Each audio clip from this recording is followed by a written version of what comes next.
Slayer. Hello, this is Stampy Longnose, and welcome to a Halo Reach gameplay commentary. I'm playing a game of Team Doubles on the map Enclosed. I'm playing with my friend Rosie833, very good friend of mine, been friends with her for a very long time over Xbox Live, and throughout this game, we weren't taking it very seriously. We were basically just sort of chatting, sort of catching up and having a laugh and stuff, and we weren't really concentrating too much on what we were doing in the game. We certainly weren't doing call-outs or anything like that, so because of that, this isn't a very close competitive game or anything, but I do still manage to do very well. I get quite a lot of kills, and at the very end of the game you'll see a little medal pop up in the bottom left hand corner of the screen, and it's my favourite medal, probably one of the best medals you can get out of all of Halo, and it's for that reason I decided to use this gameplay. And I'm sure the majority of you do know what it is that I'm talking about, and if you don't know what I'm talking about, then I guess you're just going to have to wait until the end of the game to see what it is I'm talking about. But I'm not going to mention the gameplay too much in this commentary apart from what I've just said there. Instead, what I want to talk about are 5 stereotypes of gaming which I believe to be wrong. And these are all things that quite a lot of people may agree with. Maybe they just think negatively about video games, or they just simply don't understand something, or maybe they just have a different opinion to me, which is absolutely fine, of course. And I'm going to say what these stereotypes are, I'm going to say why I think some people believe them, and I'm also going to say why I think they are wrong. But as I said, this is all just my opinion, it's all open to debate, and these are actually things that I've had debates in real life about quite a lot of these topics. So if you do disagree, be mature about it, but just leave a comment below saying why you think I'm wrong and what you think, and don't just call me a noob and say you hate me. And the first rule is actually something that quite a lot of gamers may agree with, sorry, the first stereotype. And the first stereotype is gaming is too expensive. And I think quite a lot of people, gamers included, do think that gaming is too expensive. I generally think that it's actually very good value for money for what you get out from it. And I can understand why people think that. If I could walk into a game shop, I've got to buy a console for 200 quid, like a controller for 40 quid, a game for 40 pounds, I've got to buy a bigger hard drive, maybe I want a new TV, a new sound system, and like maybe I want to connect or something. And there are a lot of things that do cost a lot of money. But once you've got the hardware that you need to play a game, I then think that gaming does become very good value for money, especially when you compare it to other types of media. I think that I've probably played Halo Reach over 1,000 hours, and I spent £40 on it. If you compare that to spending £15 on a DVD, which I might watch once or twice and get like 3 hours of entertainment out of it, or compare it to buying a CD, which might cost about £10, I think that gaming is probably one of the cheapest forms of entertainment you can get when you compare the amount of money you pay for the amount of hours of entertainment you get out of it. And I think that with every passing year, video games actually become better value for money.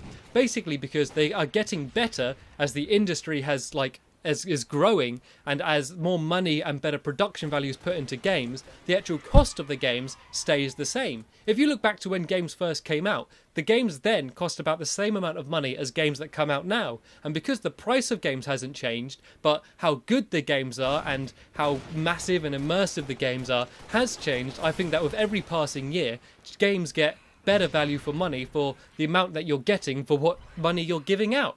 And I think that now that we've got a lot of download games, we've got things like the App Store, things like Steam, PlayStation Network, Xbox Live, I think there's more chances for games' price point to be flexible, so that if you're buying like a smaller game, you can spend less money on it than if you're buying a massive game. Because the big problem in the past is where every boxed retail game would be costing about the same amount of money. So I'd be spending the same amount of money on a massive game like Skyrim as I would some crappy, cheapy film tie-in game, which sort of I really should only be spending about £10 on. And that's completely ignoring we got this whole massive free-to-play market where there's loads of games on the App Store, on Steam, and just on PC, which are completely free to play. And I know they're not perfect. I know sometimes it's annoying with things like in-app purchases or microtransactions, but that doesn't take away from the fact that there are hundreds of experiences, and often top quality experiences, that you can get without spending any money whatsoever. So I think that games aren't too expensive. I think you do get good value for money, and I think in the future the value that you're going to get for your money is only going to become greater. The second stereotype I want to talk about is that gaming is only for nerdy men, and that's kind of 2 stereotypes in one.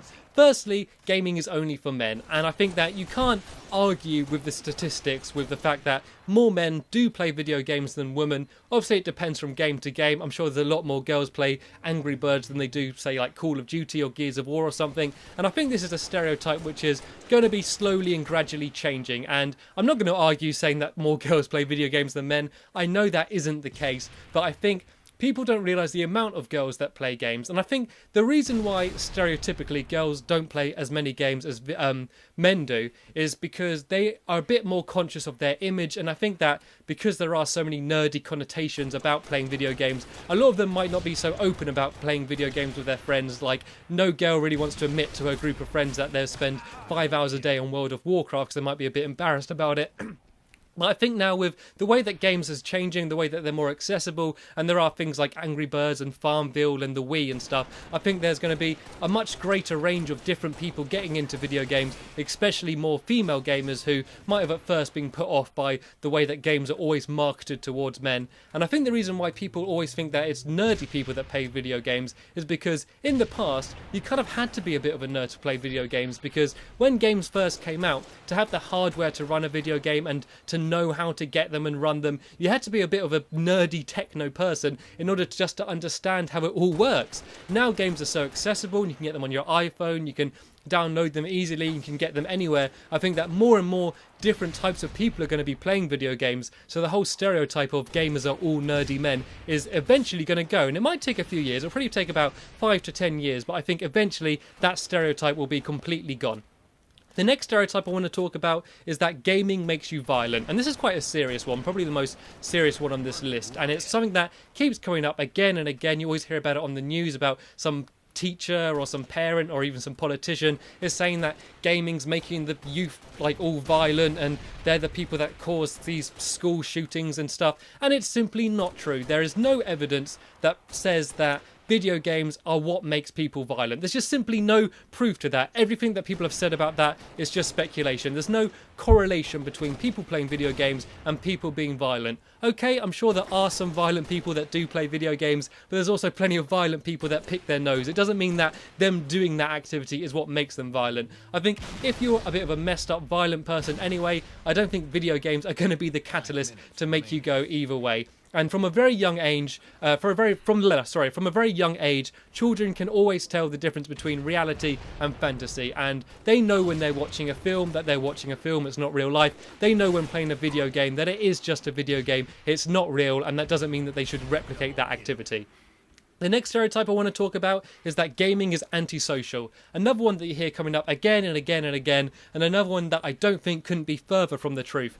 All through school, I was going around my mate's house and playing Halo, linked up on LAN, and playing Guitar Hero and stuff, and it was just a social activity. Like, a mate would come round and I'd be like, right, what game do you want to play? And I'd play with my sisters, we'd try and beat each other's high score, and with things now like Facebook and that, games are getting so much more social. People that wouldn't even normally play games are playing games with their friends, and I think it's a brilliant way to sort of connect with people they haven't spoke to in years, and just having people come round and playing with you as well as playing online. I mean, I'm playing like on Xbox like nearly every day, talking to people from all around the world that I'd never meet, and you do have to meet up in real life. You can't only play online in your room, but having friends around and playing video games with them is a brilliant social tool, and it's not just people sitting in their rooms playing games by themselves all day. I think that hardly ever happens now with the way the internet is, and I think gaming is probably one of the most social types of media you can get. I mean, compare that to going to the cinema where you're just sitting in a dark room not talking to each other.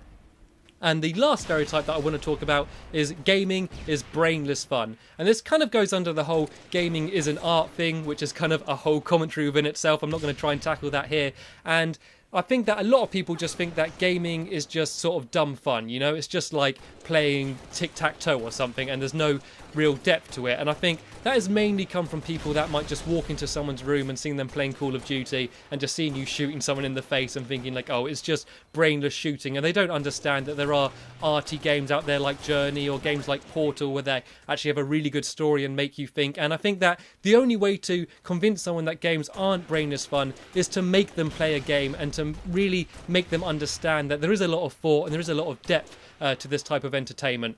And there are the 5 stereotypes that I wanted to talk about, but I want to end this video by trying to urge you and trying to make you realise that the reason why these stereotypes are there are because they are based on some kind of fact. And if someone's only experience of video games is them seeing you playing them and you talking about them, make sure when you are talking to someone about video games that you are positive about it. And there's the end of the game. There's my perfection. Thanks for watching, everybody, and I'll see you later.